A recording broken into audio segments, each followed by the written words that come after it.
تکمیل صرف یہ ہوئی، تکمیل یہ ہوئی کہ آپ گرفتار تھے، آپ کو رہا کر دیا گیا. نہیں تو وہ گرفتار تو اسی ناروں کی وجہ سے ہوئے تھے. تو انہیں بناروں کی وجہ سے ہوئے تھے نا.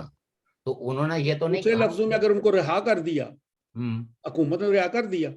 ہاں حکومت کی ریٹ کمزور ہوئی. نہیں نہیں نہیں no, no. میں یہ اگری نہیں کرتا ہوں. بات یہ ہے کہ جس وقت آپ اپنے مطالبوں میں لچک دکھاتے ہیں جی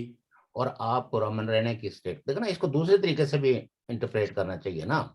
کہ اسٹیٹ نے آپ کو انگیج کیا، آپ انگیج ہو گئے، اس کے بعد انہوں نے آپ کو نارمل لائف گزارنے کا موقع دے دیے. جو آپ جلوس لے کے جانا چاہتے تھے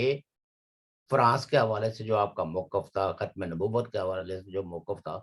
پہلی تو بات یہ ہے نا کہ پاکستان کی جو اسٹیٹ ہے وہ تو خود کمٹ کرتی ہے کہ ہم ایک اسلامی اسٹیٹ ہے، وہ کو تو سیکولر اسٹیٹ تو ہے نہیں. دوسری بات یہ ہے کہ پاکستان کا اپنا کانسٹیٹیوشن یہ گارنٹی فراہم کرتا ہے پاکستان کے ان مسلمانوں کو کہ یہاں کوئی ایسا قانون نہیں بنے گا جو شریعت کے برابر. آپ نے سود کے خلاف تو نہیں جلوس نکالا، آپ نے جو شرعی عدالتیں ہیں ان کو اسٹرینتھن کرنے کے لیے تو جلوس نہیں کہا. آپ نے تو فرانس کو مورد الزام ٹھہرا کے تو آپ نے وہ کیا. جیسے فرض کرو کہ پہلے آپ نے کہا تھا کہ فلاں منسٹر کو جب تک کیبنٹ سے، یعنی نواز شریف کے دور میں تو آپ منسٹر کو کیبنٹ سے نکالنے کی بات کرتے تھے، اور وہ جو بیان الفی تھا اس کی عبارت کو تبدیل کرنے کی بات کرتے. تو کہنے کا مطلب یہ ہے کہ اسٹیٹ جو پاکستان کی اسٹیٹ ہے، اس کو بدقسمتی سے انہوں نے 74 سالوں میں سیکھا ہی اپنے ہی پالے ہوئے لوگوں کو مینیج کرنا. لیکن اب حالات تبدیل ہو اور جس رہے وقت نہیں، حالات ابھی تبدیل نہیں ہوئے. ہیں. میں آپ سے معافی چاہتا ہوں، حالات تبدیل نہیں ہو رہے. آج بھی آپ دیکھیں نا کہ اسمبلی کے فلور پہ بجٹ کے حوالے سے جو لیڈروں کی اسپیچز ہوئی کہ کچھ لوگ فون کا انتظار کر رہے ہیں، کچھ کو فون آ گئے. خواجہ آصف کی جو سپیچ ہے اس میں تو کہا نا کہ فون، تو الٹیمیٹلی اگر فونوں پہ پاکستان کی نیشنل اسمبلی جو پاکستان کا سب سے جو معتبر ادارہ ہے، جو سپریم ہے، اگر وہ سپریم ادارہ جو ہے وہ فونوں سے مینیج ہوتا ہے، پھر تو صدارتی کیا نظام لوگوں کا، یعنی ایم این اے جن کو لوگوں کا مینڈیٹ حاصل ہوتا ہے، وہ جو ان کی خواہش نہیں ہوتی اور ان کی خواہش کے برعکس ان کو مینیج کر لیا جاتا ہے اور وہ مینیج ہو جاتے ہیں. تو پھر دوسری طرف یہ ہے، پھر میرے ایک سوال ہے آپ سے، جی جی جی اگر یہ لوگ مینیج کسی کے فون سے ہوتے ہیں جی. تو پھر ان کو اپنے آپ پہ کانفیڈنس نہیں ہے کہ عوام کے ساتھ ہم عوام کے نمائندے ہیں. یہ جو نا یہ سوال کانفیڈنس اور نو کانفیڈنس کا مسئلہ نہیں ہے. یہ سوال ہے جبر کا ماحول کے اندر کون یہ جرات دکھا سکتا ہے اور کون یہ جرات نہیں دے سکتا، کون لوگوں کی نشاندہی کر سکتا ہے کہ یہ لوگ اس ملک میں برائی کی جڑ ہیں یا ادارے،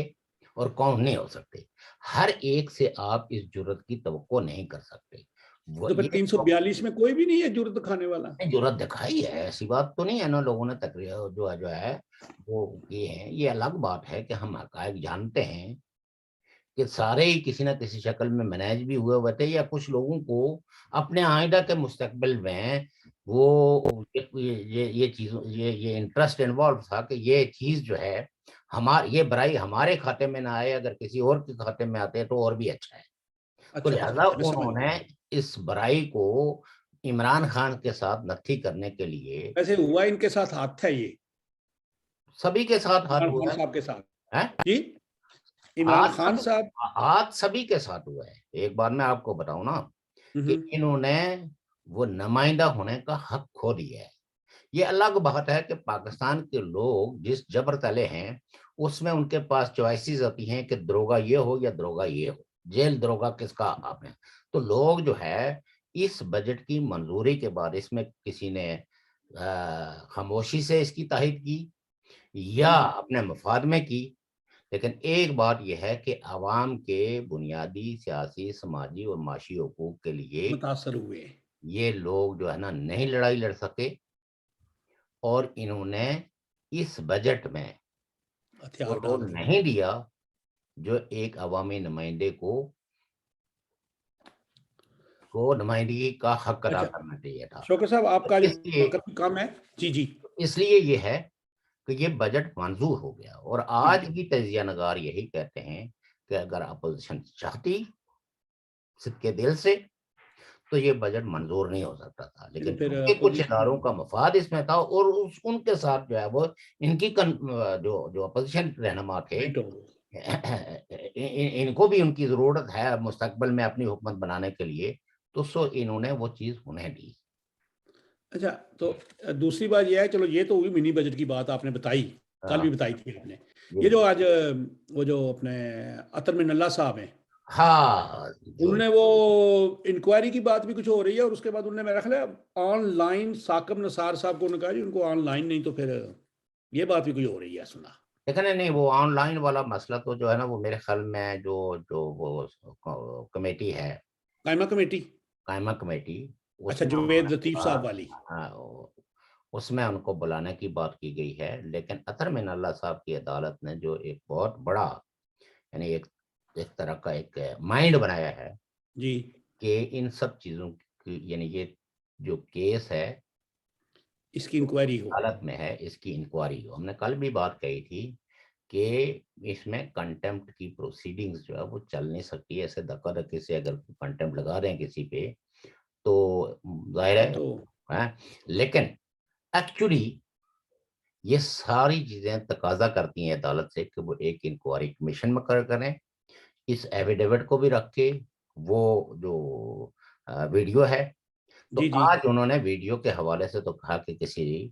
فرانسک لیبارٹری سے اس کا فورینزک لیبارٹری سے اس کا ٹیسٹ فورینزک کرواؤ. کروایا جائے, اور اس کے بعد اس کی انکوائری کی جائے. یہ انکوائری پھر لمبی نا, ایک بڑا ایک مسئلہ اور نکلے گا شوکت صاحب. جی ثاقب نثار صاحب کو تو بتانا پڑے گا کہ جی میں نے کیوں کہا, اگر کیوں کہا تو اس کے پیچھے کیا تھا. آئی تھنک جو میری انڈرسٹینڈنگ ہے, ثاقب نثار صاحب اب کسی عدالت میں کسی کورٹ میں پیش نہیں ہوں گے, کیونکہ ان میں نے تو سنا کہ ان کو ای سی ایل میں ڈالنے کی باتیں بھی ہو رہی ہیں. ای سی ایل میں جو آپ ڈال رہے ہیں تو یہ تو اور بھی ان کے لیے جو ہے نا وہ باہر رہنا آسان ہو جائے گا کہ میرے نہیں وہ نام. واپس گئے ہوئے ہیں پاکستان میں ابھی تو. نہیں, آئی ڈونٹ تھنک سو. نہیں پاکستان میں ابھی. اچھا اگر نام ڈال دیا اور ان کو وہ کیا تو وہ وہی جیسے وہ ایک خالد شیخ ہے نا, جس کو ڈینیل پیرل کے قتل میں اس نے گورنمنٹ کو کہا تھا کہ اگر آپ نے مجھے امریکہ کے حوالے کیا میں سب کچھ بتا دوں گا کہ کون لوگ میرے ساتھ انوالو تھے. اور یہی وجہ ہے کہ امریکہ نے اپنا سارا زور لگایا اس کو ہمارے حوالے کرنے کے, لیکن اس کو حکومت پاکستان نے جو ہے وہ امریکہ کے حوالے نہیں کیا. پلس آپ یہ دیکھیں کہ کورٹ نے فیصلہ کیا اس کے حق میں, اور اس کو رہا بھی نہیں کیا, بلکہ حفاظت میں رکھا ہوا. اور میں نے جو رپورٹیں پڑھی ہیں, کبھی آپ کے ساتھ شیئر کروں گا کسی آپ کے پروگرام میں, اس پورے اس پوری مطلب یہ ہے کہ جو دہشت گردی کیس, اس میں جو لوگوں کا قتل اور جو مطلب یہ کہ ریاست کی اس میں شراکت داری رہی ہے, تو آپ دیکھیں کہ ایک بندے نے صرف اتنا سا تھریٹ کیا تھا, اور یہ خبر پاکستان کے اخبار میں رپورٹ بھی ہوئی تھی. تو سو دیٹ یہ پاکستان کی جو ریاست ہے یہ اپنے کرتوتوں کی وجہ سے بعض دفعہ انڈیویڈلز کے ہاتھوں بھی بلیک میل ہوتی ہے. اگر یہ آج بھی صدق کے دل سے یہ کہیں کہ ہم ٹرانسپیرنٹ رہیں گے, ہم کسی قسم کی ایسی کوئی کارروائی نہیں کریں, ہاں جو اسٹیٹ کی اپنی پالیسیاں ہیں اپنے اس کے, لیکن سیاست کے اندر اور پاکستان کی فورن پالیسی کے حوالے سے اپنا ان پٹ ضرور دیں, لیکن اس کو منوپلائز نہ کریں. تو ایک ہوپ کی جا سکتی ہے کہ شاید پاکستان کسی بیٹر پلیس میں آ جائے. آج کی صورتحال یہ ہے کہ پاکستان جو ہے ایک ورس سٹیج پہ کھڑا ہے, جہاں کسی وقت بھی کسی بھی غلطی سے یہ ملک جو ہے وہ 2 لخت نہیں ہوگا, یہ 4 لخت ہوگا. اور آپ کو پتہ ہی ہے کہ پاکستان کے اندر جو ہے وہ اب اگر وہ جو افغانستان میں جو مجاہدین بیٹھے ہیں جن کو پاکستان والے جشن فتح بناتے تھے، انہوں نے کہا کہ یہ دیکھو جی یہ بارڈر تو ہم نہیں مانتے، ہمارا تو کلیم جو ہے وہ کیا ہے، وہ دریائے وہ کیا وہ برج جو ہے خیبر برج، اٹک برج، اور یہ ہم ایک قوم ہیں۔ تو عمران خان صاحب تو پہلے ہی وہ لوگ کہتے تھے کہ یہ کمیونلسٹ ہیں، یہ انتہا پسند ہیں، یہ مذہب کے نام پر ایک اپنا مضبوط اقتدار چاہتے ہیں۔ تو عمران خان صاحب اس وقت کہتے تھے نہیں، دے آر دا نیشنلسٹ، یہ اپنے لوکل ٹریڈیشنز اور اپنے ثقافت اور اس کے نمائندے ہیں۔ تو اب نمائندوں نے کلیم کر دیا بطور نیشنلسٹ کہ جناب یہ تو ہماری تو سرحد یہاں تک جاتی ہے، ہماری قوم تو یہاں تک آباد ہے۔ اس کے ساتھ ساتھ جو ایل ٹی پی کے ساتھ ٹی ٹی پی کے ساتھ جو مسائل ہیں وہ بھی نوک کر رہے ہیں۔ ایک اور سکینڈل آنے والا گیس کا سنا ہے، تو اینی ہو کیونکہ مجھے ایل پی جی ہے، این پی جی ہے، ایل پی جی ہوتی ہے، ایل پی جی ہے یہ تو سر، ایل پی جی جو ہے وہ ایران سے ایران کی ایل پی جی سستی خریدی گئی ہے، تو اس کا وہ حساب رکھا گیا جو وہ خلیجی ممالک سے ہوتی تھی، جی وہ ایسے کر کے لیا گیا، یعنی یہاں سے لے کے اوپر سے ادھر، تو جی تو اس پہ کل بات کریں گے، انشاءاللہ، بلکہ کل ہمارا پروگرام نہیں ہوگا، ہم سنڈے کو پروگرام رکھیں گے انشاءاللہ۔ تھینک یو ویری مچ جناب، آپ کا وقت، اور محترم ناظرین سامعین آپ سے اجازت چاہتے ہیں، کل انشاءاللہ، پرسوں پھر ملیں گے سنڈے کو انشاءاللہ۔ اللہ حافظ۔ اللہ